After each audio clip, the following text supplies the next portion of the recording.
Call the meeting, the Council Bluffs School Board to order. Mr. Wilson, will you call the roll? Mr. Arthur? Present. Mr. LaFurla? Present. Mr. Kazire? Present. Dr. Ogres? Present. Ms. Riley? Present. Mr. Hanson? Present. Mr. Grove? Present. And let's rise for a moment of silence.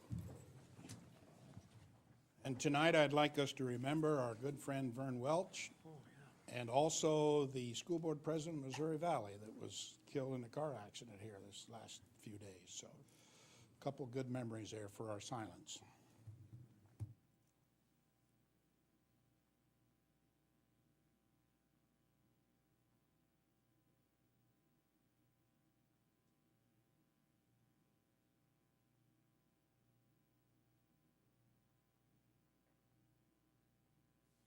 Please join me in the Pledge of Allegiance. I pledge allegiance to the flag of the United States of America and to the republic for which it stands, one nation, under God, indivisible, with liberty and justice for all.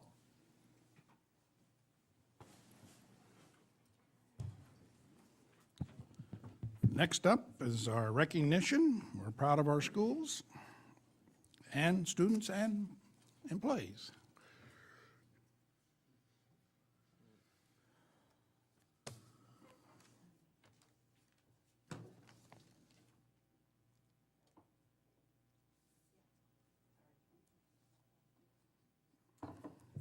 Thank you very much, President Grove. We are here tonight to honor 5 students, and it's really nice. We're honoring the students 2 days before school starts. We're honoring them for some very good work that they did last year. First of all, I would like to call up here Darby Thomas. Darby?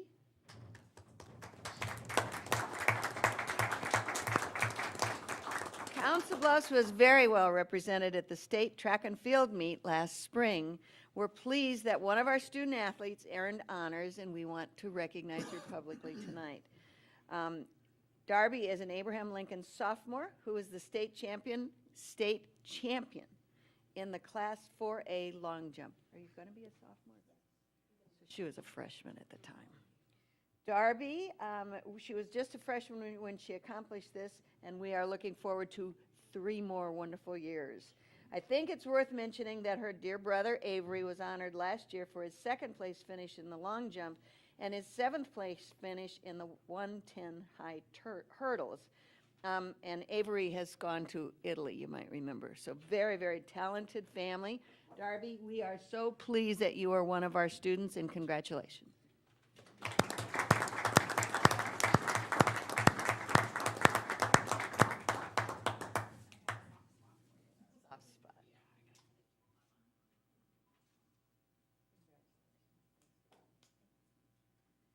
Darby was so busy all summer that we couldn't give her that award in June or July. We are also very proud of 4 students who did something very spectacular that we're going to be talking about later on tonight. Let me tell you that the ACT test is a test that many high school students take to measure their college readiness. You'll be hearing more later this evening, very quietly, about how well our students did on the ACT. That information is embargoed till tomorrow morning. But for your information, a perfect score on the ACT or any subtest is 36. Tonight, we are pleased to introduce you to 4 students who earned perfect scores on a subtest. This shows they will be more than successful in college. First, I invite senior Caleb Holder to the podium. Caleb earned a perfect score of 36 on the ACT writing subtest. Caleb.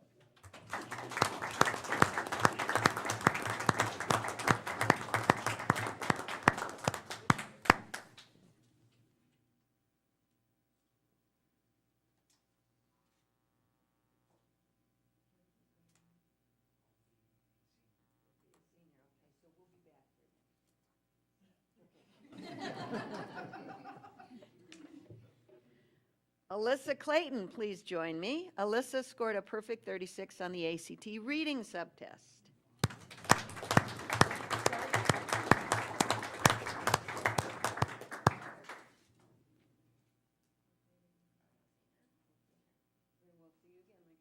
We say thanks.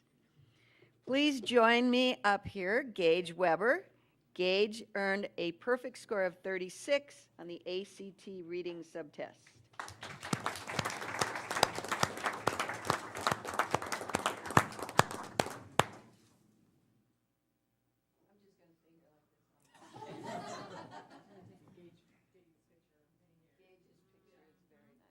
And it's Weber, I knew that. And Chris Gilmore, please join me to celebrate your perfect score of 36 on the ACT Science subtest. And you are beginning your college career at Creighton tomorrow.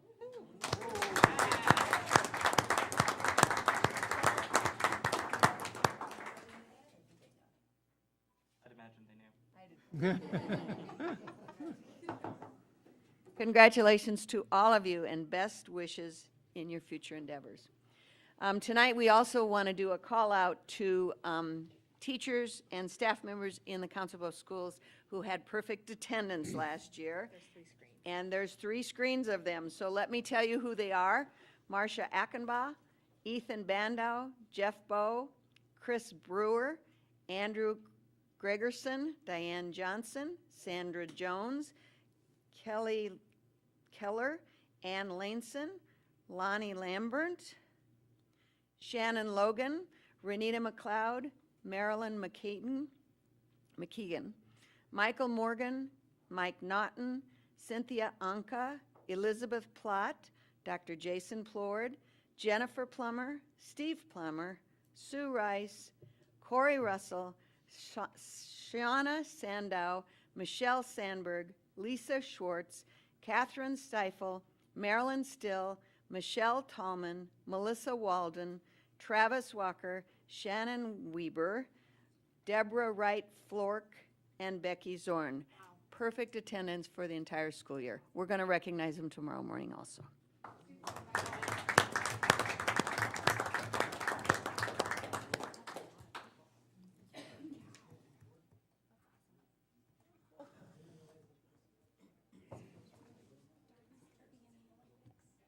Congratulations again, students. Nice accomplishment.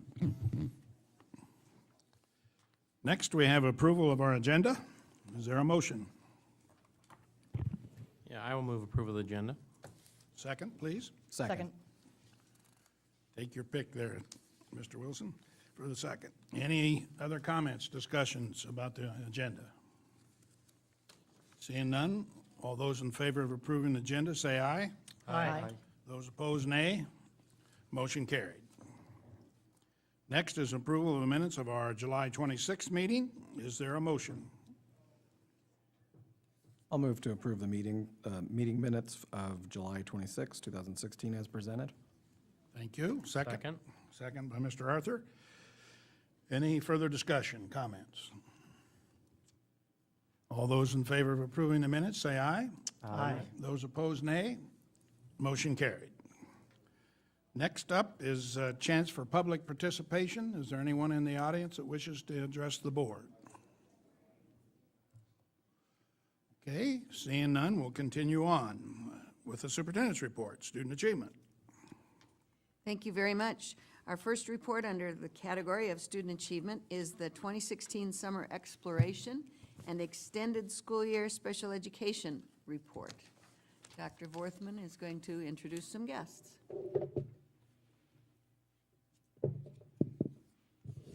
Good evening.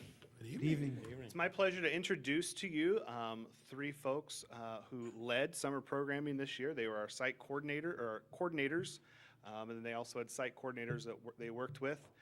Joanna Letts is going to talk to you tonight about our elementary program. Carly Gates is going to talk to you about our secondary program, and Lori Durand is going to share with you about our extended school year for special education. Hello, good evening. Good It's evening. great to be back. Some of you may remember those delicious golden cookies I brought with the gold medals on them, right? Because this summer we were going for the gold. So this summer I want to talk to you about how we did achieve that. We went for the gold, and I want to talk to you about that for all 3 levels. So today we're going to talk to you. It's gold. It's official, right?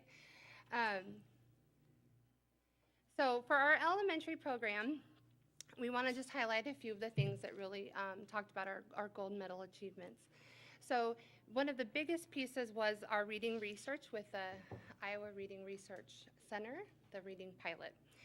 We'll be receiving more information soon as they crunch the numbers, but this was one of our wonderful accomplishments this summer, and we'd really like you to see the wonderful news piece that had one of our teachers that had the pilot, Chase Piper, and one of his students here as well.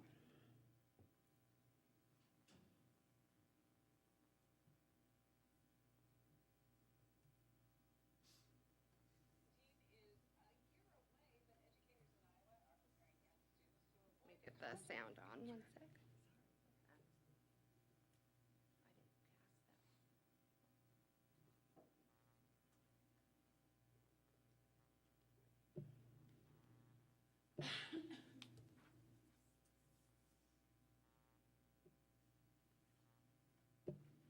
Controversial third grade retention law. Schools across the Hawkeye State are taking part in an intensive summer reading program and study. Nearly 100 students with Council Bluffs Community Schools are signed up. KTV Action 3 News reporter Shantae Passmore shares what the district is doing to promote literacy. Kids do not blink in the class. They do not act badly. 9-year-old Carter spent his summer reading at Franklin Elementary using a computer-based program called Lexia. And what exactly is that? What are you doing? We usually do prefixes and suffixes and sight words, and I read on there. He's not alone. Roughly 15 kids are in Chase Piper's third grade class. The goal, get these kids up to speed on their reading. What we have to make sure we're doing is that we're meeting kids where they are. We can't have this whole, this one idea that what I'm teaching is going to reach every kid. That's why the Iowa Reading Research Center teamed up with schools across the state to pilot an intensive summer reading program. The study looks at 3 models for third graders: textbooks, computer-based learning, and business as usual. There's a lot of research that says that if children can't read by third grade, they're going to be behind from that point on. We think that we help children learn to read up until third grade, and then after third grade, they read to learn. The pilot comes before the 2017 implementation of legislation saying all students must read at grade level by third grade, or else be held back. One of the stipulations educators aren't crazy about. There has been backlash to the theory that you should retain kids that can't read, because there's no research that says that's a good idea. There's none. Struggling readers can sign up for an accelerated reading program the summer before 4th grade to avoid retention, but school officials say timing is critical. What we don't agree with is the proposal to give the intensive summer program at the end of third grade. I know our district is focusing on early intervention in the early grades. We're trying to we're not waiting till third grade. I know that third grade seems to be the year that everybody's looking at, but really the work starts, in pre-K, for our district. The school now waits for data from the Iowa Reading Research Center to see which model is best for struggling readers. In addition to finding the perfect rollout, what remains in the air is cost. In the meantime, Council Bluffs plans to jumpstart a reading campaign for the next school year in September. Shantae Passmore, KMTV, Action 3 News. So it's pretty exciting to get to see Chase and Carter there. They're great representatives. But 5 school buses leaving children behind. It's been happening all. Whoops. Not that one. Sorry Wrong school about that. district. Well, No. Um, Omaha. let me get back to the presentation here and get this back here loaded. Get back to where we were. So you saw Chase Piper, and then I just want to read a little comment that every condition also had a coach that worked very closely with the teachers. They were trained. They had the same amount of training, actually a little bit more, because they also participated in training throughout the summer as well, the coaches did, and then they coached those teachers. And this is what Chase's coach, Lori French, had to say. Summer school gave students the opportunity to have specific instructional lessons provided to them in one-on-one or small group settings with careful progress monitoring by the teacher related to their individual needs. Teachers were able to monitor and track student progress more frequently using this Lexia program. They could observe how many units the students were completing, what pace they were completing the units. Too fast or too slow were indicators, or problems that there may be errors that they need to follow up on. Teachers could track exactly what skills were causing the student difficulty and can follow up with specific instructional lessons to meet that exact need. Students also had an opportunity to reinforce skills learned on the computer in different contexts using the skill builders. They had frequent and reinforcing practice with those. Students received instruction in comprehension, fluency, phonics, and insight words in this treatment as well. And student progress was monitored for every 10 hours of instruction. Students set their own goals each day as to how many units they would complete, and they would color in their achievement on the wall so they could track it. So that was really an exciting piece, and we look forward to seeing more with our data and how that turns out for our pilot. They have a lot of numbers we're crunching on those. Some other gold medal achievements. We had our new community partners, Hy-Vee and Midlands Humane Society. You may have seen the newspaper article with our kids reading to the puppies and the dogs. I loved that, one of my favorite pictures from this summer. The dogs benefited, the cats benefited, and so did our students and our staff. So lots of great benefits and gold medal achievements there. Next, we will have Carly talk to us about the middle school programming.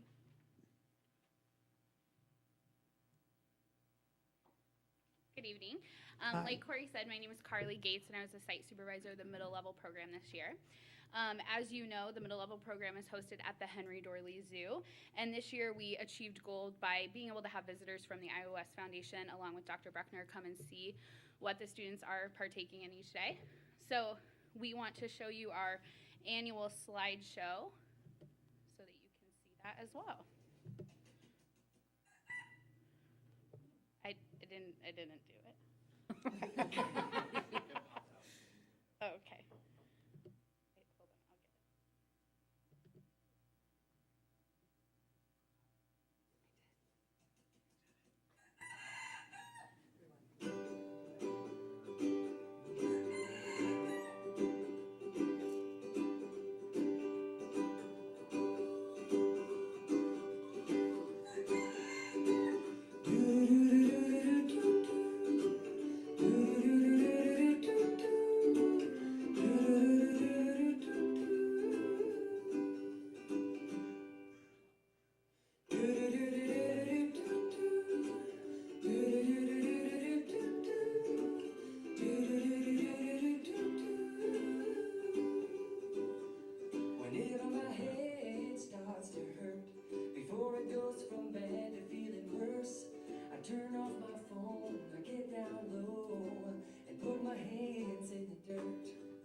Try to stop the world from moving so fast. Try to get a grip on where I'm at and simplify this dizzy life and put my feet in the grass.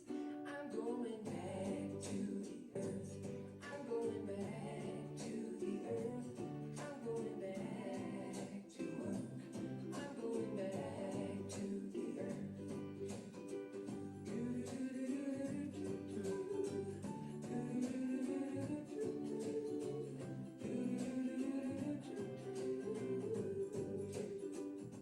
The only explanation for a high rise must be that everybody wants to get high.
So as you can see, there's a lot of learning that's going on each summer there, as well as engagement. Our partnership with the zoo is so important to us and to this program. So for that reason, we invited the Director of Education from the Henry Dorley Zoo, Julie Anderson, to just share a couple of her thoughts with you about the program. Julie? Good evening, everybody. And I'm actually a manager. I don't know that I want to be the director of the department, but I've been there 14 years, so I'm the manager of our formal education program. So what that means is I get to engage with every school and every district that we have around. And I'm a product of Southwest Iowa. I grew up in Shenandoah, so I'm happy to, I'm happy to make our partnerships across the river work, because just because we sit in two separate states, there's no reason to view it as two separate states. You guys know that you're sitting right across from a world-class facility. And I always invite people to think about the zoo more than just, you grew up maybe there bringing your children, but the opportunities that we can provide are so much more.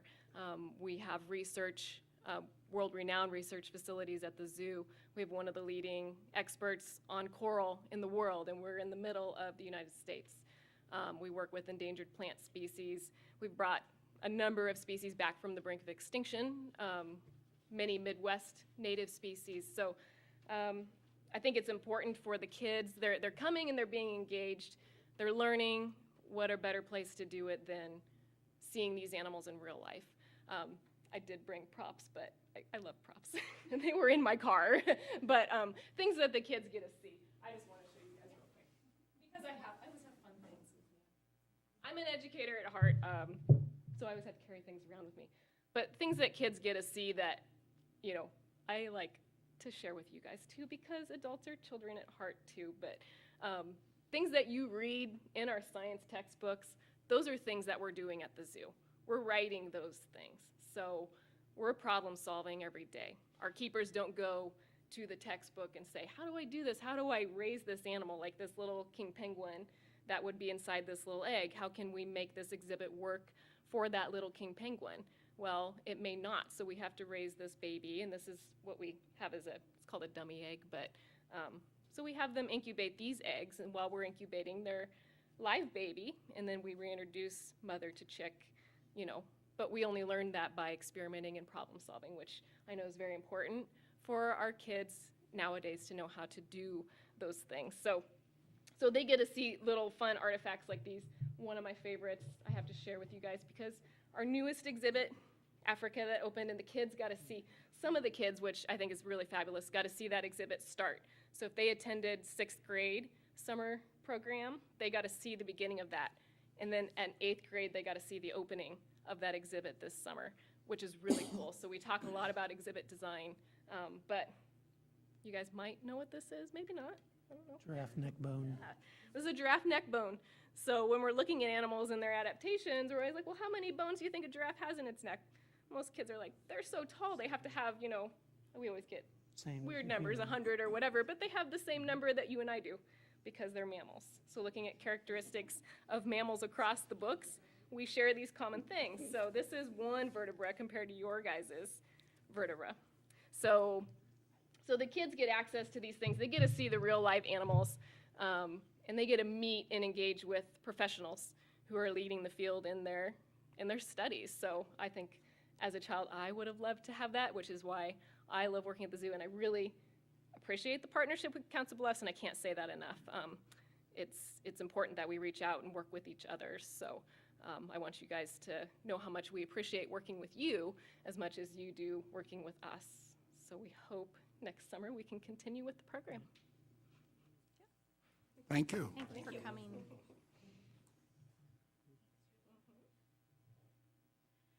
Okay, so the high school level program, did you want me to still speak?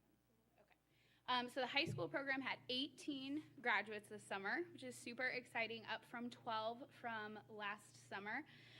So this just shows that it was actually 18 out of 19, but that graduation rate is 95%, which is super exciting. Students and staff were both excited about this this opportunity. And one of the lead teachers, Zach Pope, had shared some of his thoughts with me that I wanted to bring to you today.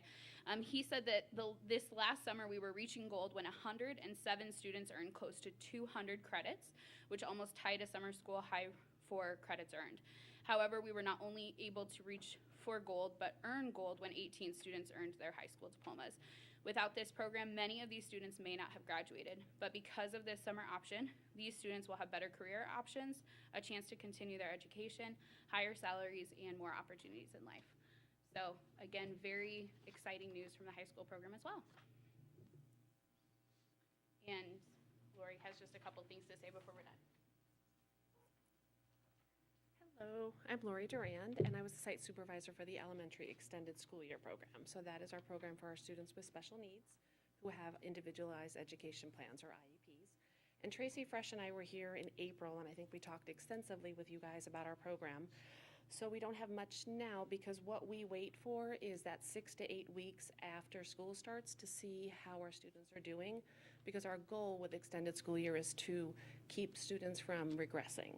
So we'll have that information and the data back in that 6 to 8 weeks. One question that you had all to us when last time we were here was why do we have students who have special needs only have a 3-week program, and then our other program is a longer program? And so Tracy and I thought a lot about that. We worked with Becky Zorn, and then we reached out and worked with Joanna. And we had several of our students who would have been in extended school year participated in the Summer Explore program this year. We had behavior consultants at the building level.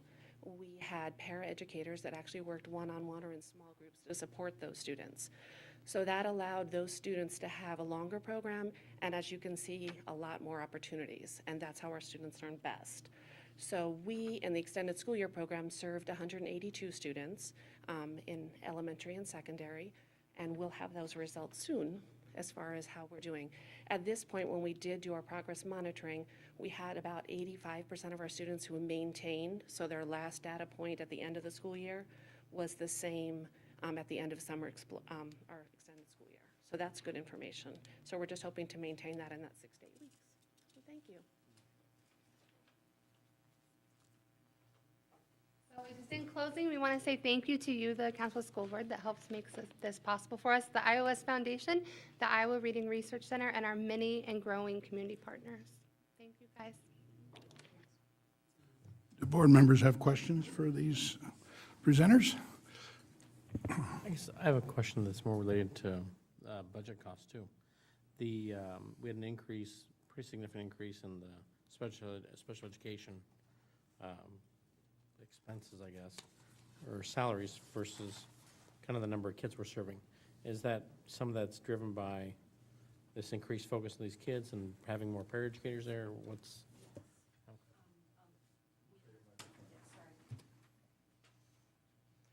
We had more students that had more significant needs Okay. and needed the support of having that one-on-one paraprofessional at extended school year. And then also, we then had staff that attended Summer Explorer this year. And then we did have the extra behavior consultant at Summer Explorer, and then one at elementary and one at secondary, which allowed myself and Tracy as site supervisors to work more academically with the students and with the teachers, and we were able to do a lot more planning because our behavior consultants were managing the behavior outbursts that we do have with that population. So. do we show, are all the salary then costs for the special education component of kids all allocated to that, or was some of it in the summer exploration numbers we had? Do you know? Yeah. All in the special ed? Okay, Yes. thank you. And I can tell you, thanks to that, we were really able to design a summer that worked for each individual student, as opposed to putting kids into programs. We really designed programs that the students worked for each individual student, and so it was a very successful summer for students. That typically we've had students that were maybe successful for a shorter period of time. Students were successful for those 6 weeks because they had the supportive behavior consultant, so they were able to stay in the program. Where in the past, sometimes they might have had a more difficult time at the beginning. So this really allowed us to keep those students that were there in the building and learning and ready to learn every day. So it was a big help this summer. Other questions, comments? Well, thank you for your efforts, ladies. It's a nice report. Next, we have ACT test results.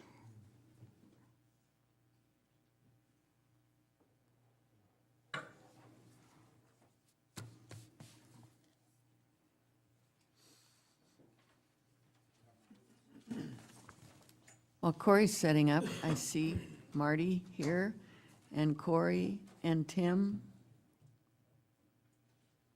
and Dave.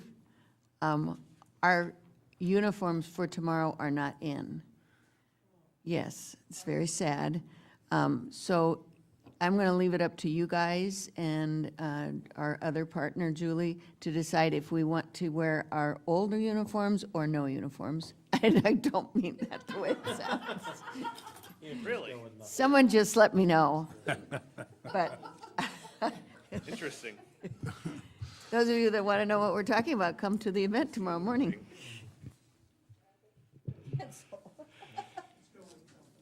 Well, good evening. I don't know how to follow that quite.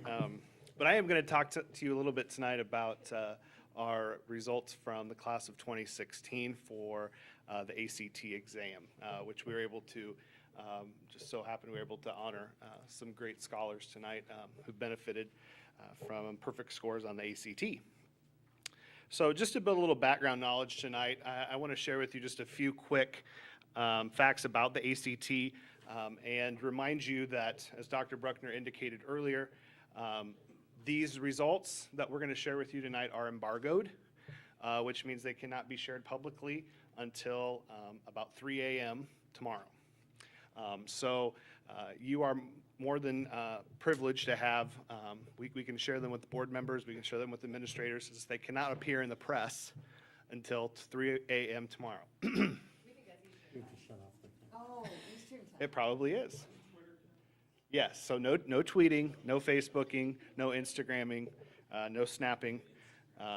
You all have to put those things away. So just a few quick things about the ACT before we get into tonight's data. First of all, ACT is right now is the most popular college entrance exam in the United States. It is used by about 2 million test takers annually, which represents almost 60% of the college-going population. What we'll talk about tonight will be composite score as well as subtest scores. The ACT is made up of 4 different tests, about all of them about equal in length, in English, reading, mathematics, and science. And you'll typically hear scores mentioned of 1 to 36. They'll be reported, as well as an overall composite score, which is generated as a result of all 4 subtests together. This exam is marketed by ACT as a predictor of success in freshman level collegiate coursework. What I also want to mention to you, though, is in recent years, more and more colleges and universities are making the ACT or SAT or college entrance exams optional as part of admissions requirements.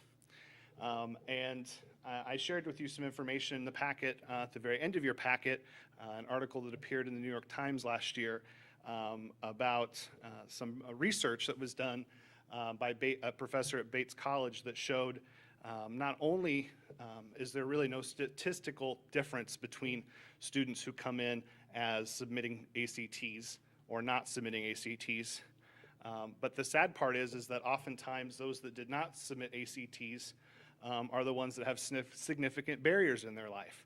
And they are more often to be first generation, minority, or live in poverty.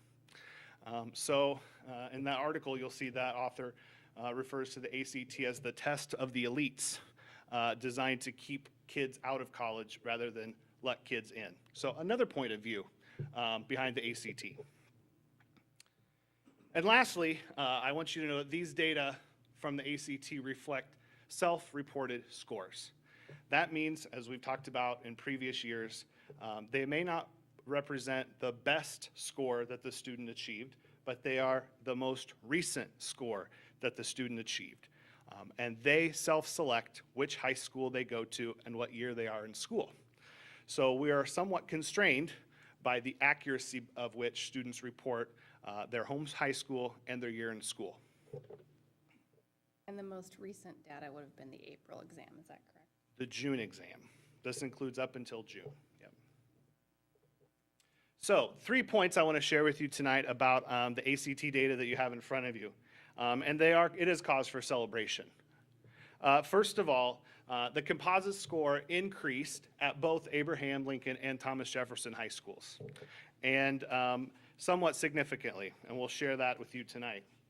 Also, nearly all subtest scores increased at Abraham Lincoln and Thomas Jefferson. Lastly, the percentage of test takers that meet what ACT calls the benchmarks either remained constant or improved on every subtest at both Abraham Lincoln and Thomas Jefferson. There were no declines this year on the benchmarks. So all 3 reasons to celebrate the great work that our students are doing and representing our high schools well and the broader college community. So I want to share with you some data specific to the composite scores at both of our high schools. First of all, at Abraham Lincoln, 5 out of every 10 students took the ACT. That's about 50%. And that's a kind of a benchmark that we have been around for the last couple of years, hovering around 50%. Of those 50%, their composite score you can see on the screen. That was a dramatic increase from last year. So what does that score represent? Well, if you look at the ACT on a scale of 1 to 36, that represents about right in the middle of what ACT calls the sweet spot. That's the 25th to the 75th percentile that you see there in orange. The red is represented by the 1st to the 25th percentile, and the green is the 75th percentile to the 100th percentile. At Thomas Jefferson, 49% of graduates took the ACT as self-reported, and their composite is there, and that was a significant increase over last year. That score also is in the sweet spot. Secondly, tonight I want us to look a little bit at subtests and let you know that the subtests increased at nearly every subtest for every school. First, at Abraham Lincoln, you can see that we had subtest growth in English, reading, and science. Math slipped back about 0.2 of a point. So just to give you a frame of reference as to what that means, what I did was I wanted to give you kind of an idea of test ranges. What does that subtest really look like? So what these bands represent are the sweet spot again, the 25th to the 75th percentile, and where the 50th percentile lies within each one of those subtests. So you can see in English, our kids, their average subtest scores are above the 50th percentile in English, just hovering right at in math, above in reading, and above in science. We'll come back to this a little bit later when we talk about meeting the benchmark. At TJ, the same was true. They had increases in all 4 subtest areas this year. And I would point specifically to English, where their subtest increased 1 whole point. And those of you who've had children take the ACT, you know movement of a whole point is like moving the Titanic. It's enormous to have 1 point growth in a year. Very proud of that. Similarly, I wanted to show you the quartile ranges here. Once again, the low point represents the 25th percentile, the top represents the 75th percentile or the sweet spot, and the bar represents the 50th percentile. So you can see that they are at the 50th percentile in all except for mathematics, and just about 4/10 behind it. So lastly tonight, I wanted to talk a little bit about the benchmark. And these are what ACT refers to as whether or not students will be successful in a college level class. In English, they consider it composition. The reading test, they consider it a social sciences class, a Western Civ, or something similar in college. In science, it would be college level biology, and in math, it would be college algebra. So what is most astonishing is that at both Abraham Lincoln and Thomas Jefferson, we increased the percentage of test takers that met the benchmark in every single subtest, as well as students who met all 4 benchmarks. So if we go back to, just to put that in perspective, they weren't minimal gains, they were significant gains. The minimum was 4 points, up to 6 points in science. That's a significant amount of increase in percentage when you look at, we had about the same number of test takers this year as we did last year. So if you go back to that chart that I just showed you that had the subtest scores for each, and you look at where the benchmarks lie for each, and at what percentile the benchmarks are looking at, in English, an 18 in English meets the benchmark. That benchmark falls you can see it falls well below where our students are performing. In math, it is at 22, and our students are performing below where the benchmark is. Interestingly, when you look at the percentile ranks that they choose, English is, the benchmark 18 is at the 40th percentile, 40th. The math benchmark is at the 62nd percentile. Why they choose that, I don't know. But you can see just by looking at where those bars are, that there's a significant variance in how ACT chooses what percentile they're going to choose as meeting the benchmark. At Thomas Jefferson, they increased or maintained in every single subtest. They improved 3 in English. They were consistent in math, consistent in science. They increased 3, or they were consistent in social studies or reading. They improved 3% in science and 5% in all students meeting the benchmark. Similarly, you can see where they fall on the benchmark as well when we look at percentile ranks and benchmark scores comparatively. I'll also note that for the district as a whole, we had a 6% increase in the students meeting all 4 benchmarks. That's huge, to have 6% increase in the percentage of students meeting all 4 benchmarks. Now, that doesn't mean we don't have work to do. We do. We still have things that we can improve upon. And as we went through the data, a couple of things that we're concerned about, and I referenced them in your board packet, are the increasing number of students that we have going to community colleges that do not require the ACT. And frankly, when you look at 50% of our 50% of our senior class typically attends one institution, and it's Iowa Western, and they don't require the ACT. The fact is that we still have 50% of our kids taking the ACT is pretty significant. The other thing I would mention is that from some research that we have had a lot of time to look at as part of the Potawatomi Promise initiative by the Iowa West Foundation, college algebra isn't all it's cracked up to be. And in fact, one of the reasons we specifically chose putting kids into college level statistics in their senior year was very intentional. It wasn't because we didn't think our kids could hack college algebra. It's because college statistics is much more applicable to what they're going to do in life. And we have found, since we started sending graduates on to Iowa Western, that having that college level statistics has served them as well, if not better, than having college algebra. Quite frankly, what we are hearing from both the workforce and from our community college partners is that college statistics will carry them quite far. Not that we don't want to prepare kids for college algebra, we certainly do, but you can see that we're setting up a mixed message for our kids. You have an ACT test that is heavily algebra and geometry, and we have a balanced math program that gives kids equal doses of algebraic thinking, geometry, statistics and probability, and making sense of data. So something we're going to continue to look at to make sure that we have our pathways that lead into college algebra, to make sure that they have enough geometry, make sure they have enough trigonometry, and to make sure that they're prepared for that math test.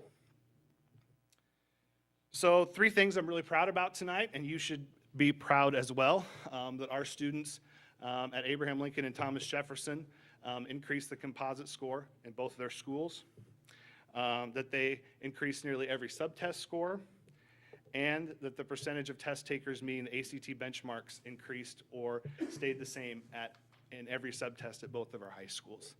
I'm proud of our schools, and I know you are too. With that, I would be happy to take any of your questions. But please forgive me if I don't talk about specific numbers. Do you have them in front of you? Are these numbers provided for students that have taken the ACT at any point throughout their junior, senior year, or just after, like getting close to ending their senior year? Or? Whatever their most recent test is. So if they took it in April of their junior year and never took it again, right, that score will be considered part of this data set. Do we know why they are significantly? Is it tag seminar? Is it offering ACT as a class? Is it I think amazing ACT prep teachers has that we helped. have? I think you'll hear from both of our high school principals tonight talking about some graduate perception data. I think both of our high school principals have done a fantastic job trying to cultivate a college-going culture in their schools and maintaining high academic expectations for our kids. We still have work to do there, but I think what we're starting to see, I noted in your packet, this is the highest scores we've had in the last 5 years. This is a 5-year high for us on ACT Composite. I think the fact that we not only have emphasized that it's important that all kids graduate, but it's also important that kids are employable after school. Kids are taking the ACT seriously. I think it also helps that kids are getting into college level classes earlier, that they're seeing the Potawatomi Promise as an opportunity for them to pursue post-secondary education. I think we have, as Dr. Bruckner said, we're defying gravity. Maybe we haven't taken off completely, but we're sitting there on the launch pad rumbling, ready to take off. This is news to celebrate. And as in many things that I talk to you about, most likely it's probably not one thing. It's probably lots of things working in concert together to help make sure students are successful. Do you think the opportunities for taking advanced classes during that high school year helps It's gotta help. assist with It's gotta the help. level of rigor of testing, and then you get to ACT and it's not the big one, it's another one that you've taken that's similar to it? I would hope that that would be helpful as There's well. a lot of factors that are Yeah. playing into it. I think you're right. Do you think the integrated math approach we've adopted, 2-3 years now? This is year 5. This is the 5th year that we have had it. So are you doing an analysis with that, with his math scores, or? Well, it depends what math score you want to look at. We have seen. Put it at the 48th percentile like reading, then it'd look a lot better. Exactly. That's such a stupid game they're playing there. Well, and one of the things that is a little disheartening is we don't necessarily use apples and oranges when we're having these conversations, as you very well could see. And I wanted to point that out, not because I want to make an excuse, but I want to be transparent that the threshold by which we're asking students to perform is radically different for each test. We made a conscious choice, our math teachers made a conscious choice 5 years ago when they said that our kids deserve to have a math program that exposed them to all kinds of mathematics, not just the ones that our parents had when they were in school. And oftentimes what we found is we relegated probability, data, and statistics to only college level work. And when kids got to college level work, especially if they wanted to go into STEM fields, medical fields, engineering fields, they were significantly behind their peers because they had not had access to that curriculum in high school. That's why we went with an integrated approach, not because we just wanted to make everybody's life crazy or we were pulling some rabbit out of the hat, but because we thought our kids should have an equal footing once they got to post-secondary education. On a traditional measure like ACT, integrated math may not serve kids as well as a traditional algebra, geometry, algebra 2, trigonometry, pre-calc sequence. That's very possible. And are most scores nationally for math lower? Absolutely, yeah. Math. If you look at the state and the national, which is in your packet, you can see the percentage of test takers meeting the benchmark score in math is perennially the lowest of all 4. Everybody hates math, apparently. Well, I don't know if everybody hates math. It's that, unfortunately, we haven't done kids favors for a long time in helping them understand how numbers work. And that's what we're trying to do starting in primary grades and intermediate grades, is helping them understand that numbers are more than just memorizing equations and formulas, that we can teach kids the concepts behind how numbers work, so that when they get to upper level mathematics, they aren't just plugging numbers into formulas, they're understanding why the numbers work the way they do.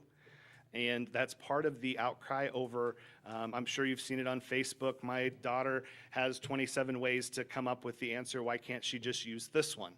Well, we want our kids to be flexible in their thinking with numbers, because believe it or not, once we get into the real world and we have application of mathematics, one way to solve a problem doesn't always work, and it's not always the most efficient. So those of you who have young children in school, you and even older kids in middle school and high school, you can see that kids are coming home with much more rigorous mathematical work at much earlier grades. Not because we want them to stress out, but because we want them to understand how the mathematics works and the concepts behind it. And that takes a lot of, it's rooted in investigations and problem solving and helping kids understand why numbers work the way they do. Did the test change a year? Yes. It added an optional writing component. And so we were lucky to have a student here tonight that had a perfect 36 score on the writing component. ACT does not yet require the writing component from all tests, so we don't necessarily report on it because we have very few kids who opt to pay the additional money and take the writing portion as well. But certainly doesn't diminish the fact that that's a very high honor. Are we seeing any correlation with the subtests and the actual test? Is there any linear component to it, or? There is. ACT has an algorithm that they use to weight certain components, because within the subtests, there are subtests. It's not a surprise that we saw subtests go up and the composite go up at the same time. We would expect to see that happen. When are you going to share this with our staff? This is worth celebrating. Well, tomorrow.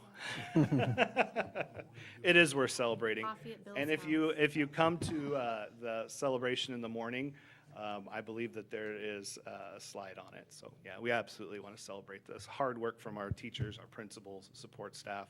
It takes all of us to help get great results like this.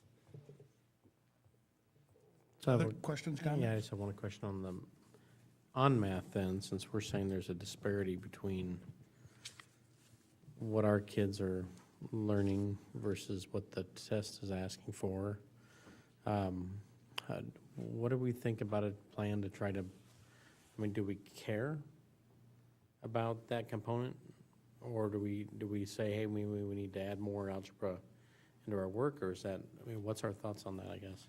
Well, I think one of the things you'll see happening more often, and we would love to do an analysis if we could get our hands on accurate data, would be to backward map the scores of these kids into the course sequences that they took. And what you will probably find is most of the students who take the ACT, frankly, are students who are in traditional math tracks. They're they're probably in integrated 2 as a freshman. And going on through trig and then college calc when they're juniors and seniors. So there certainly is no absence of traditional math for our students who are advanced math learners, which many of the kids who are who take the ACT are. I think you might have to be a little careful with that too. I think that higher education and the ACT aren't really adapting to what's actually happening in the workplace, and there's a lot of really recent pressure or discussion about the use of statistics in place of college algebra and college degrees. And so I think in a few years, we're going to be happy we have integrated math and more applied math approach to teaching. So. But you raise a great point, Mr. Arthur, because we're kind of stuck in the middle right now, trying to do what we believe is best practice to respond to the workforce. And at the same time, we're stuck in a traditional world that judges student success by traditional measures. And so this is one. Public perception is so. Public perception as well. And as Mr. strong about LaFurla rightly added, you know, we have taken some time with the help of Iowa Western to really study what statistics could do for our kids as an entry point to mathematics in college. And in the next couple of years, I think we'll have some good data to share with the board that will say either, yeah, that was a really good decision, or gosh, we're really gonna have to rethink how we do that. Well, the other factor is the percentage of kids that are taking the test. If you go back 7, 8 years, we had 40% of our kids taking the test. Now you have 50. You've increased your population there. Increase the population, and we're starting to see, as the population increased, now the composite's catching back up to where we were. It's great. Great work by our kids and our staff. Thank you. Thank you. Anybody else? Thanks. Okay. Good news. Now we're going to do the graduate perception survey. Dr. Plurd?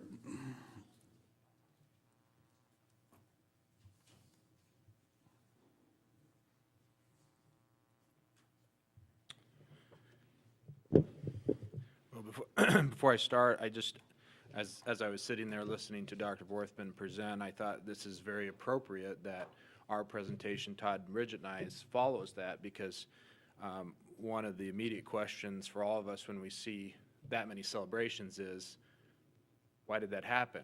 How did that happen? What did you do?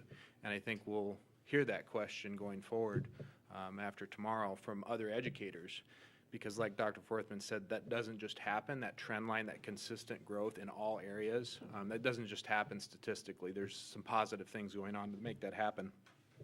And really, this presentation that we're about to give, I think, relates to part of the why or how.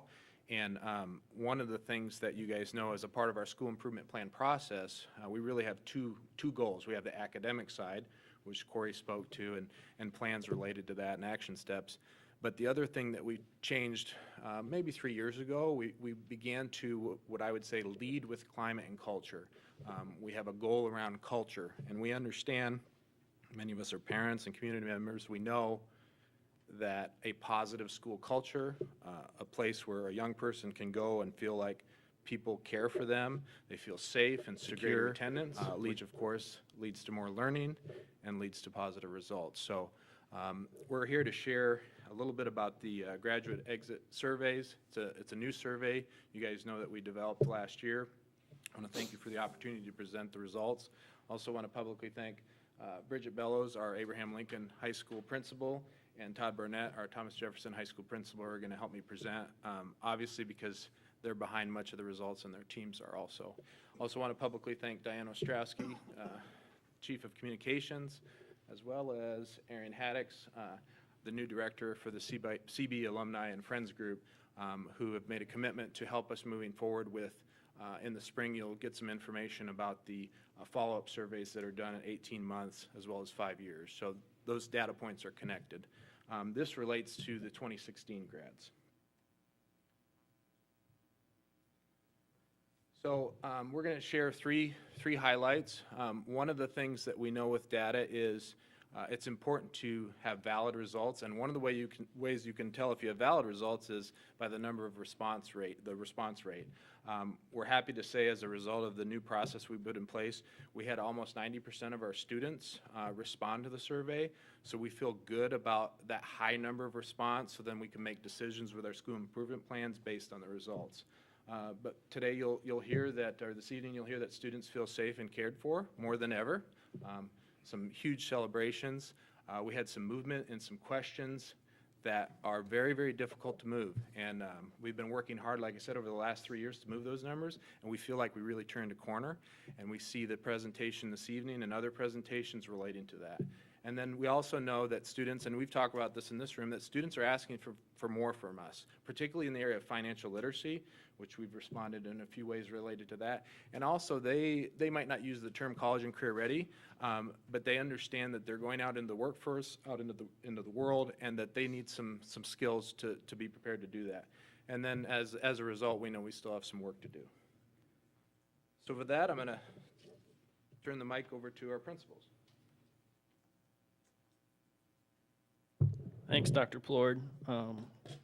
It's always nice for Bridget and I to be able to share good news about our schools. I know that Jason brought up that we've had two goals for some time, and that was brought to us not just 3 years ago, but when Dr. Masbach came in and we started looking at culture and climate and academics and how they're tied together. So that's what our first slide's going to be about. The question you see up there is that there's at least one adult at my high school cared about me, and the data, you can see the trend line data. So I think it's interesting that you get to see that as kind of an image of where our kids were in 2014 and where they're at now. And as Jason said, having right around 90% of our kids return this information to us, that's really astounding. You're talking about moving from 68.5 to 95% in a matter of 3 years. Why that's important too, I mean, I just recently read about a new study that, I mean, they pulled like 17,000 students or something like this, and what the data was showing them is that if a child had identified one adult, just one adult that cared about them in their school, they were it went from, if you had 0 adults, you're about 40% likely to be successful, up to 80% likely to be successful with just one person. And then the numbers grew in smaller increments after that. But so we share that with our staff, and we talk about how important that is all the time. And so for us to see that over 95% of our seniors would tell us that they had an adult that cared about them in high school, in their high school career, I mean, it's really amazing. It's absolutely something we celebrate. In fact, this is one of the slides I had up at our PD meeting today with our staff. So Can't teach that. That is something that's implanted in someone. And for that jump to be that significant, that is commendable to your staff. Right along with that, our next slide kind of goes hand in hand, I think, with if you have a caring adult and feeling safe, because you obviously have somebody to go to. But once again, you see the movement from 2014 to 2016. We've shared our plans with you, our culture and climate and our academic goals with the board before, and you know that our focus has been around relationships. It has been because of IS3, where we use the Safe Supportive Schools grant that helped us support our initiatives in the high schools to be able to do these things. And it's just nice to see that through those efforts that we're being rewarded through those efforts. So I think some of this is attributable to the work that our Student Family Services Department has done with bullying, and we have a new program, OVEAS, and we know that this is important, so again, it's been a focus for us, and we're doing things, intentionally doing some things to help kids feel more safe. likewise, one of the questions that we always get, because having teenagers myself, one of the things we're always worried about is their choices that they have to make. So just looking at where we have been in 2014 to now, we see a lot of improvement and movement upwards with my school is working to provide a drug-free environment.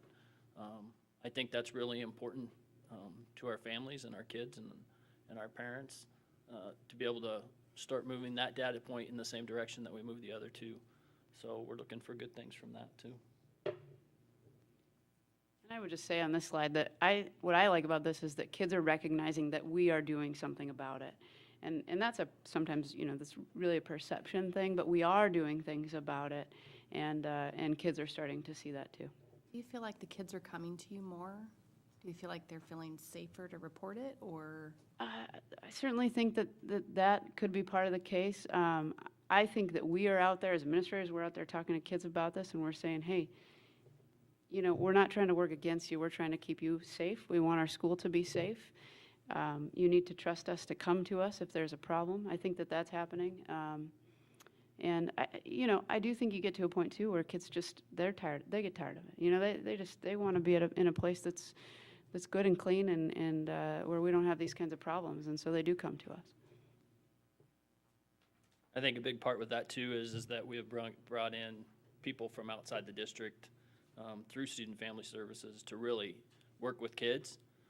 It's not always about dropping the hammer. It's also about showing compassion and empathy for kids that are in that plight and trying to help those kids out. And I think when you see both sides of it and kids see that while you're really trying to help my friend, they're more likely to come forward with information to help their friends.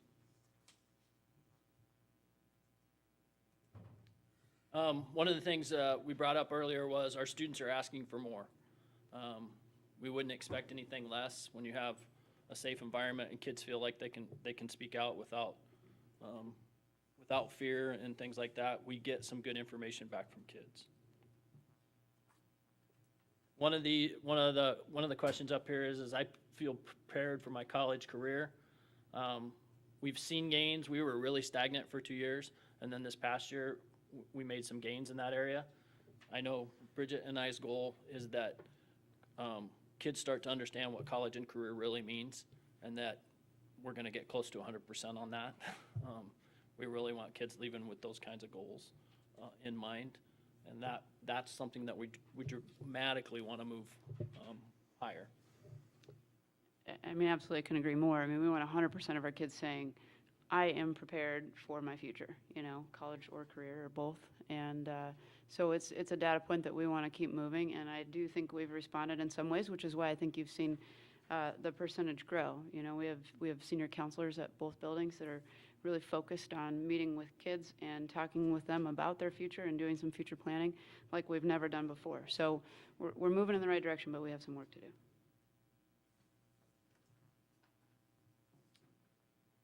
This one says, my school helped me select a path to follow after graduation.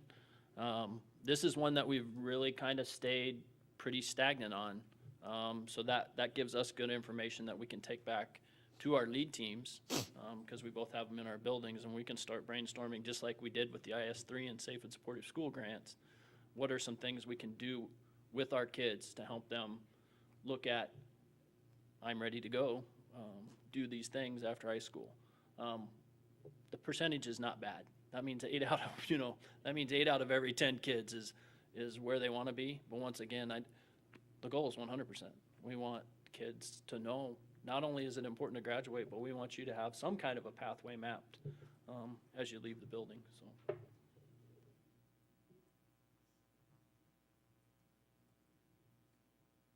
Some new data that we have that we will need to respond to.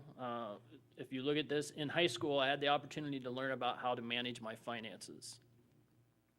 Becomes an important question to us, especially with our seniors or our juniors. I'll have a lead team of my kiddos from TJ this year that we will ask similar questions to and work towards doing some social norming and some goals to get to what these kids want. But the fact that they're responding that only 42% of them feel good about being able to manage their finances after high school, it's a great data point for us to attack. This is what's good about surveys like this. This gives us information. Nothing's truer than what comes from the mouths of babes. And that information right there can lead us to action. So I think that's because most of them feel financially dependent still at that point, or they want to be independent financially, or? A lot of times, just like when we used to talk about safe schools and things like that, we didn't really know what that looked like. We weren't really able to share that. I mean, we were so focused in on the academic side and maybe not the culture and climate side. I think we really have to ask the kids, what's that look like? What does that mean to them? So for some of our seniors, that when we got some of that information, it's easy for me to ask. But Mr. Barnett, I can't go buy a car. I don't know what I'm going to do. So I think their definition and what we might interpret are a little bit different, but this leads us to be able to do some of that research and have some conversation about what that looks like. So.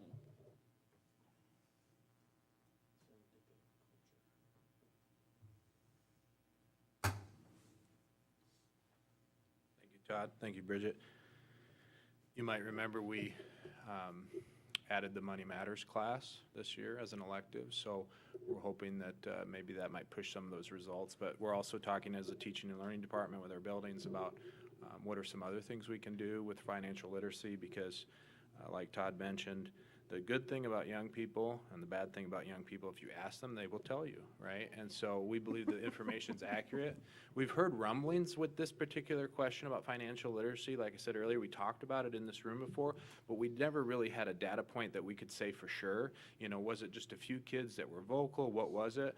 But clearly the data shows us when 43% of our young people are saying we don't feel prepared, or we didn't have the opportunity, and that's the distinction. We didn't have the opportunity to learn about our financial literacy. So that may be a nuance. We're not sure at this point, so. No, Jason, I think that when you look at the number of parents who aren't prepared for their child as a senior, you know, they don't know what a FAFSA is, they haven't, you know, and they're coming down to FAFSA night when it's realistically due within 3 or 4 days a week. You know, there's maybe a need to educate the community broader on this subject. Maybe our local banks can help. The local banks could do that, you know. That's a great I agree. We've got a lot of good people working in our banks. And, so what are some things we still have to do? There's more information obviously in your board packet, but we wanted to highlight 4 things that we strongly believe in. And one of the things that we mentioned at the beginning is we truly believe in our school improvement plan process. We feel like we've learned a lot over the last few years, and we need to have fidelity with those plans and implement them faithfully, and continue to implement that college and career ready component while being aware of culture and climate and safety. So balancing those 2 things. We also know you're probably familiar recently, the new CTE legislation coming out with an expectation for plans. We're in the process of making some decisions on that. We just have a few points of information we need to get from the state regarding that. But we know that Todd mentioned senior counselors. That was a nice addition because they do their best to meet with families in the summer, and then that continues on into senior year. But we know it's got to start earlier than that. We would advocate that needs to dip down to middle school. And the nice thing about our middle school and high school is we do have a structure called advisement that can be used as a mechanism to deliver some of the college and career readiness information and develop plans with students one-on-one. So that'll be coming soon. Also, we've heard from our students, and we know that students are asking for more work-based options, whether it's an internship, or maybe it's just a job shadow, maybe it's inviting guest speakers into the classroom to expose them to college and careers. Those are some ideas that we're exploring, and we know we need to do a better job with that. And then one data point that's, again, in your board report, but I wanted to highlight as a close, is some feedback we've received from students in the past is, in the classrooms, the lessons just don't feel applicable to the real world, and they don't get that sense that what I'm doing here in this classroom or this particular lesson connects to college or career or community or my future. And so we've made a real concerted effort as a part of our professional development with teachers to share that information with them and to give them some PD around what does that really mean and what could that look like in practice in your classroom. And although we still have lots of work to do, to get movement of 17%, like I said earlier, we've really turned a corner on many of these data points. And it really tells a story this evening in terms of how these things relate to improvements in ACT and other areas. So I wanted to highlight that as a piece that we've really worked hard on with teachers, and I think teachers have worked hard on. And the nice part is, you know, the fruits are in the message from our students in that thank you, and we recognize it. So with that, we'll take any questions you have. I have a question regarding the real-world applications, and specifically towards the financial class. Is any portion of that class teaching how to do the tax returns, like the 1040 and? I do not think tax returns is part of that. But the idea of just preparing young people and having them feel more confident with their financial literacy, like Mr. Arthur was saying, a lot of them come from families that don't have those basic ideas. So, but as a part of all of our classes, I mean, as students present things like that, I'm sure those types of questions come forward, and so our teachers respond, you know, just like they do in other classes. So hopefully that answers your question. But the real world problems just sound like story problems to me. Maybe it just needs to be rebranded as real world as opposed to story problem. Right, and guess- we have to make sure that Johnny doesn't go to the store and buy 50 apples. Or For worse our- yet, 50 cantaloupe, right? Right. A long, long time ago in high school, I took a class called survival. And I went, oh, this ought to be fun, because I'm thinking camping. And no, it was how to balance a checkbook, how to read the classifieds, how to buy a car. So I remember taking that class, and it was not what I expected, but it did help, because I didn't know how to balance a checkbook. I didn't have need to yet. So I think that's a really good idea. I don't know how this survey is administered, but 89% response rate, that seems high. Is that high or? Yeah, it is. It's and so I would point to a couple things.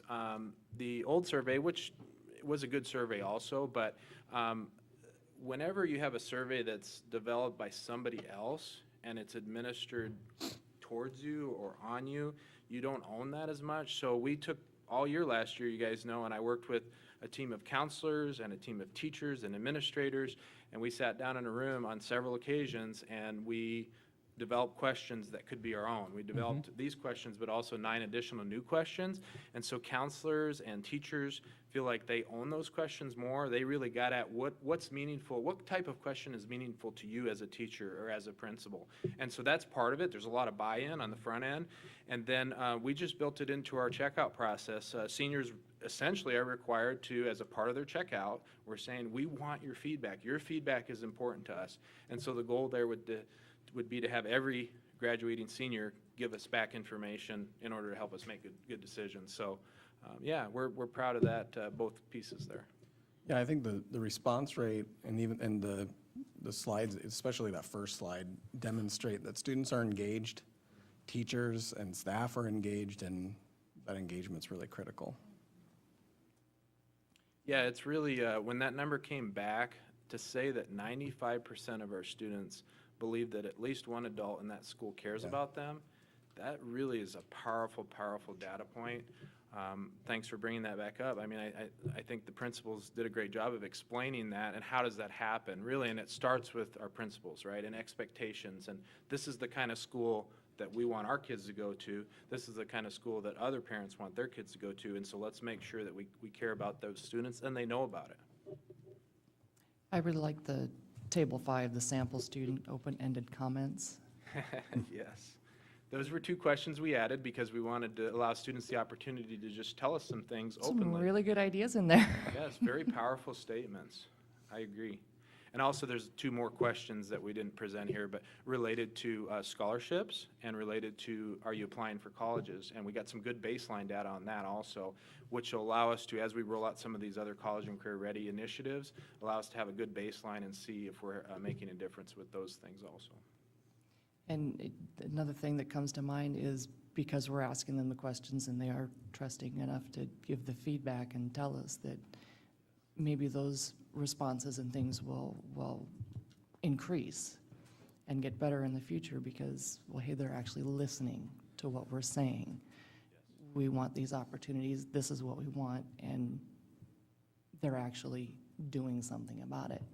Allowing them to share their voice. You're right, there's some really powerful statements in there, and you can hear the student's voice coming out in that statement, which gives us some ideas, and hopefully we're listening. Good job, thank you. I guess I have one question then on the absence. Aaron's here, how's the Alumni and Friends going to tie into this? And Yeah, you mentioned that briefly, but. Yeah, in the past, you might remember that we had the LifeTrack data, and they were responsible for 18-month follow-up as well as 5-year follow-up. And so that was another component that we wanted to bring in-house and own that a little bit more as opposed to sending that away and having somebody else crunch the numbers. And so I'm partnering with Diane and Arian to figure out a process on how we can increase those rates also. the return rates were somewhat dismal at not even a third of our students returning those surveys. And so we believe that we can improve that rate by having that personal touch. And the idea of partnering with with Erin and the CB Alumni and Friends group is that it's a way for us to build those relationships on the front end. And so she's going to be working with our high schools, maybe even our juniors, but certainly our seniors, to figure out ways to get them connected early, so that way that relationship continues on and they don't go away for 5 years and then forget about us, because that's a captive audience, that's a valuable audience that we want to stay in our community and stay connected to our community. So the thinking is, again, build that on the front end, so that way return rates will increase looking ahead. Other questions, comments? Okay, thanks for your good work, building principals. Thank you. And Dr. Plurd. Okay, we got an update on the Pebble vote. Dr. Bruckner?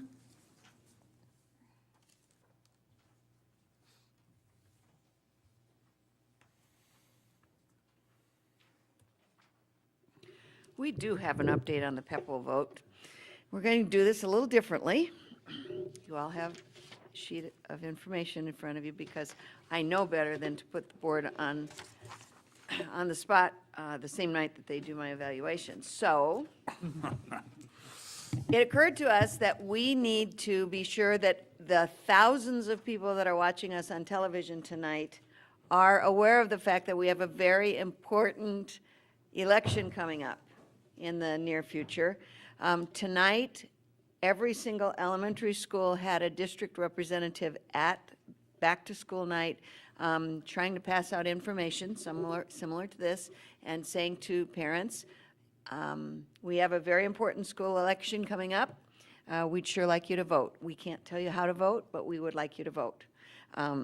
So the only reason this is on the agenda is so that we bring it back up to the surface. So instead of me presenting about it, I'm going to give you questions, and you're going to tell me the answers. So my number one question, you can raise your hand. My number one question is, when is the Pepple vote? September 13th, done. She didn't raise her hand. She didn't raise her hand. You spoke I out don't during follow that. directions very well. No, she didn't buzz in. Would you please repeat that, Dr. Ogres? September 13th, Thank you. vote. Thank you very much. And who can tell me where you can vote? There's Mr. only a few Arthur. places. There are locations are different than during city or county general elections. That's right. So, Mrs. Riley, where will you be voting? I will be voting at Epworth Methodist Church, 2447 Avenue B. Thank you very much. And Broadway Dr. Methodist Church. Ogres, okay. And Mr. Hanson, where are you voting? Broadway Methodist Church. Okay. And Mr. Grove, where will you be voting? Broadway Methodist. And Mr. Arthur, where will you be voting? I'm still voting at Epworth Methodist Church. And Mr. Kazire, where will you be voting? I will be voting at Epworth United Methodist Church. And Mr. LaFurla, where will you be voting? I will be voting by absentee ballot Good answer. That's a good answer. or at Queen of Apostles Catholic Church if I don't get my ballot request in soon enough. Yeah, you do need to get it in real soon. Thank you very much. Can you do that absentee ballot right now? Yes, You can. Didn't raise your hand. Nobody raised their hand, so don't give it to me. you may do it right now, because I did it a week ago at the auditor's office. Thank you very much. What are the hours that the polls are open on September 13th? Mrs. Riley? Can I also tell them where else? Yes. They're Oh, please unable, do. 'cause Oh, there are a she's an few that we overachiever. missed. I got called over. Carter Lake City Hall, Crescent Fire Hall, and Bethany Presbyterian Church. From Excellent. 7 a.m. to 8 p.m. Very, very nice. Thank you very much. Now, what is Pepple? Mr. Wilson? Mr. ahead, Mr. Hanson? Arthur. Yeah, so that's phoning a the friend. physical plant. and The equipment PEPAL is levy. used for basic repairs and renovations to school buildings to help ensure they are well-maintained and properly equipped.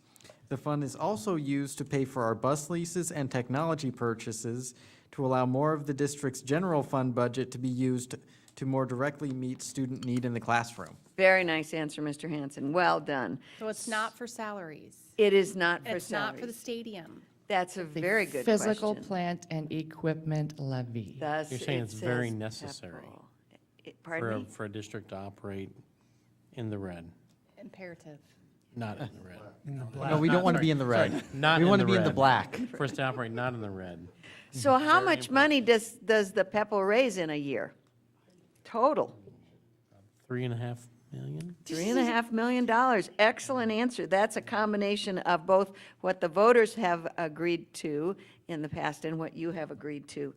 Why are we asking this question now, since we know that the current PEPAL goes till 2018? Mr. Hanson?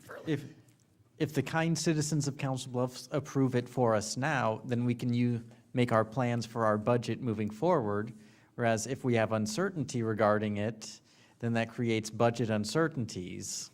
Excellent.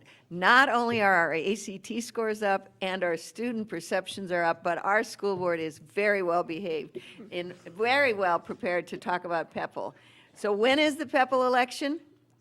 September 13th. Thank you. Class, do any of you have questions? Pardon me? It does not This is affect not an taxes, correct? Well, it is a tax. It does not raise. Doesn't raise their taxes. It does not raise their taxes. That's right. This is simply an extension of the current PEPAL levy, which we asked this in 2015. How many votes did that lose by? 3. It's either 3 or 4 votes, Yeah. yes. So I was just doing a little research this week with the help of Diane Ostrowski, and in the Crescent precinct, 27 people voted in 2015. I can tell you how they voted too, but I'll just tell you, 27 people voted. We love So you, what we need are more people voting. And the vote in Carter Lake was 56 or something like Will that. there So be a robocall for a reminder? we certainly can do a robocall. We cannot tell anyone how to vote. We Just can a simply reminder tell them to call. vote, so. Our goal, oh, by the way, thank you very much. Somebody's been doing extra credit. Mr. LaFurla, you don't even know this, but one of our principals sent a note to me telling me, isn't it wonderful that he's doing this? So Mr. LaFurla put a note out to some of his acquaintances to tell them about the September 13th vote coming up. Because what we just need is if everyone would get 50 people to go vote, and you would all talk to them, that would probably make it very successful. We'd prefer not to do this again, but we have to have the PEPAL, so we would do it again if it didn't pass. Yeah, I was looking on the app, the Council Bluffs app. The school When app? will that be on there?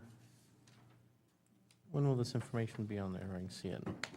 It's on the website now, but it will be available as soon as we post it on these social media. We haven't been active in that yet. Okay. Mm-hmm. Gotcha. Okay. Thank you. Thank you very much. Washa, one other little update is that we had said that the election costs were estimated at 15,000. We have since talked to the election office again, and they think it may be around anywhere between 10 and 12,000. Great. So maybe a little bit less than we first anticipated. Good deal. Good news. Wonderful.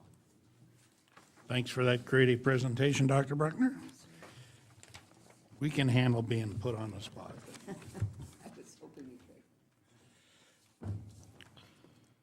I guess before we go to our resolutions, I just want to say, we've been, an hour and a half on student achievement and results, dealing with our teachers and kids. I think that's why most of us want to be on this school board, is to pay attention to that kind of data. And I hope you don't resent the time we spend on that and recognizing our kids. It's just wonderful that our board does that, and thanks for your leadership on putting that together, Dr. Bruckner. You're welcome. You can see the 7 guiding principles, and you, as a board, pretty much live those every single meeting, so. Okay, our resolutions. The first one, approval of memorandum of understanding with Underwood Community School District. Is there a motion? Yeah, I will move we approve the memorandum of understanding with Underwood Community School District. Thank you. Is there a second? Second. Susan and Chris just tie most of the time there. That's good. Any further discussion? Questions? If not, please call the roll. Mr. Wilson? Mr. Arthur? Yes. Mr. LaFurla? Yes. Mr. Kazire? Yes. Dr. Ogres? Yes. Ms. Riley? Yes. Mr. Hanson? Yes. Mr. Grove? Yes, and the motion is approved. Next, approval of memorandum of understanding with Potawatomi Juvenile Court Services. Is there a motion? I move to approve the MOU with Potawatomi Juvenile Court Services as presented. Second, please. Second? Second by Mr. Arthur. Any questions, comments on this one? If not, please call the roll, Mr. Wilson. Mr. LaFurla? Yes. Mr. Arthur? Yes. Mr. Kazire? Yes. Dr. Ogres? Yes. Ms. Riley? Yes. Mr. Hanson? Yes. Mr. Grove? Yes, and the motion is approved. Next, approval of understanding with All Care Health Center. Is there a motion? Yeah, I can move to approve the memorandum of understanding with All Care Health Center, Inc. as presented. Is there a second? Second. Susan and Scott, okay. Any further discussion? I just have a clarification. Is this the third year we've been doing this at Carter Lake? So All Care must feel that it's helpful to them. They like it. They would very much prefer to have higher use of the care facility at the school. And just so happened that Mr. Hamilton and I and Principal Doreen Knuth met this afternoon, and we have responded to a proposal that they have. We're going to try to do some things and ask them to do some things to increase the percentage of people using it, because we realize that if it isn't used, we will lose it, and we don't want to lose it. Great. Any other questions, comments? Please call the roll, Mr. Wilson. Mr. Arthur? Yes. Mr. Hanson? Yes. Mr. LaFurla? Yes. Mr. Kazire? Yes. Dr. Ogres? Yes. Ms. Riley? Yes. Mr. Grove? Yes, and the motion is approved. Next, another memorandum of understanding with Traditional Services of Iowa, Family Connections, Full Circle, and Heartland Family Services. Is there a motion? Approval of memorandums of understanding with Transitional Services of Iowa, Family Connections, Full Circle, and Heartland Family Services. Okay, is there a second? Second. It's been moved and seconded. Any further discussion, comments? Please call the roll, Mr. Wilson. Dr. Ogres? Yes. Mr. LaFurla? Yes. Mr. Arthur? Yes. Mr. Kazire? Yes. Ms. Riley? Yes. Mr. Hanson? Yes. Mr. Grove? Yes, and the motion is approved. Next, we have a change order related to the athletic bid complex, Package B. Is there a motion? Yeah, I move to approve change order number 6 related to the Council Bluffs Community School District Athletic Complex, bid package B as presented. Second. Second, thank you. Any further discussion, comment? I might just say for the record, this is not a change that was unanticipated. This was originally going to be part of bid package C, but because we have been so successful in purchasing property and removing the homes on the property, we are able to go forward with this as part of package B, which is a wonderful gift to get some work done this fall. Thank you.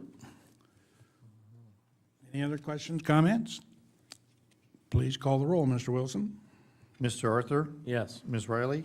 Yes. Mr. LaFurla? Yes. Mr. Kazire? Yes. Dr. Ogres? Yes. Mr. Hanson? Yes. Mr. Grove? Yes, and the motion carries.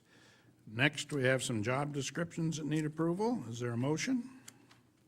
I'll move to approve the revisions to the job descriptions for superintendent and principals as presented. Second, please. Second.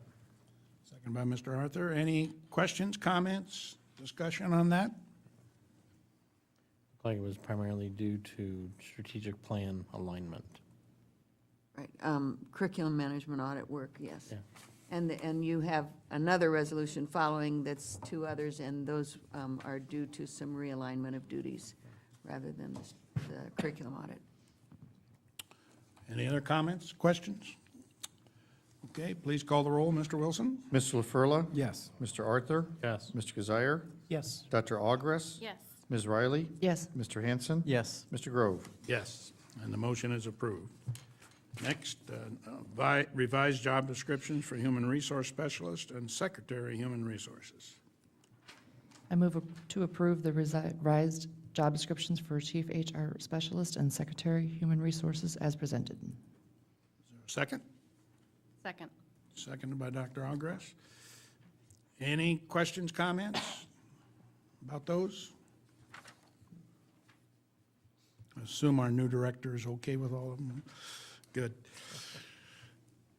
Call the roll, Mr. Wilson. Ms. Riley? Yes. Dr. Ogres? Yes. Mr. Arthur? Yes. Mr. LaFurla? Yes. Mr. Kazire? Yes. Mr. Hanson? Yes. Mr. Grove? Yes, and the motion is approved. Next, we have some policy review approval. Is there a motion? I move to approve the second reading of revised policy 401 as presented. Second. Okay, that's policy 401. We do all three. Can't we do all three? Yeah, I Did you can do make all that. three? I'll make the motion. Also move to approve the first reading of the revised policy 301 as presented, and the first reading of revised policy 525 as presented. So your motion includes all three? All three. That's okay with you? You bet. Okay, it's been moved and seconded to approve all three. Any questions, comments on those three policies? Okay, call the roll, Mr. Wilson? Mr. LaFurla? Yes. Mr. Arthur? Yes. Mr. Kazire? Yes. Dr. Ogres? Yes. Ms. Riley? Yes. Mr. Hanson? Yes. Mr. Grove? Yes, and the motion is approved. Next, we have approval of the consent agenda, which includes the final list of the 2016 high school graduates, annual appointments of district complaint officers and investigators, and gratefully recognize all the volunteers who helped in providing free of charge back-to-school athletic physicals for our students. And I'd like to have Dr. Bruckner read those for us. I think it's worthy of. We are very appreciative to Dr. Jill Ogres, Dr. Christian Jones, Dr. Kent Willardson, Tara Whitmire, Lauren Gress, Lori Drager, Michaela Patterson, Maria Douthart, Jen Clark, Lori Polberg, Ruth O'Donnell, Diane Story, Jeremy Stuckenholtz, and Jeff Novotny.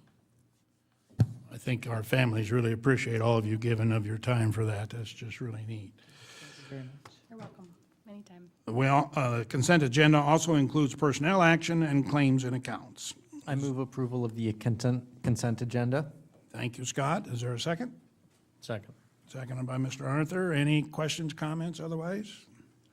Please call the roll, Mr. Wilson. Mr. Hanson? Yes. Mr. Arthur? Yes. Mr. LaFurla? Yes. Mr. Kazire? Yes. Dr. Ogres? Yes. Ms. Riley? Yes. Mr. Grove? Yes, and the consent agenda is approved. We have lastly a closed session. Does somebody want to read that statement? I move that a closed session as provided in section 21.5, 1I of the Open Meetings Law be conducted to evaluate the professional competency of an individual whose performance is being considered to prevent needless and irreparable injury to that individual's reputation, and that individual has requested a closed session. Thank you, Dr. Through my glasses, I or can see. Susan. Is there a second? Second. Seconded by Scott. Let's call the roll, Mr. Wilson. Ms. Riley? Yes. Mr. Hanson? Yes. Mr. Arthur? Yes. Mr. LaFurla? Yes. Mr. Kazire? Yes. Dr. Ogres? Yes. Mr. Grove? Yes, and the motion is approved. So we'll go into closed session, and we'll I got halfway down that. conclude the meeting after that.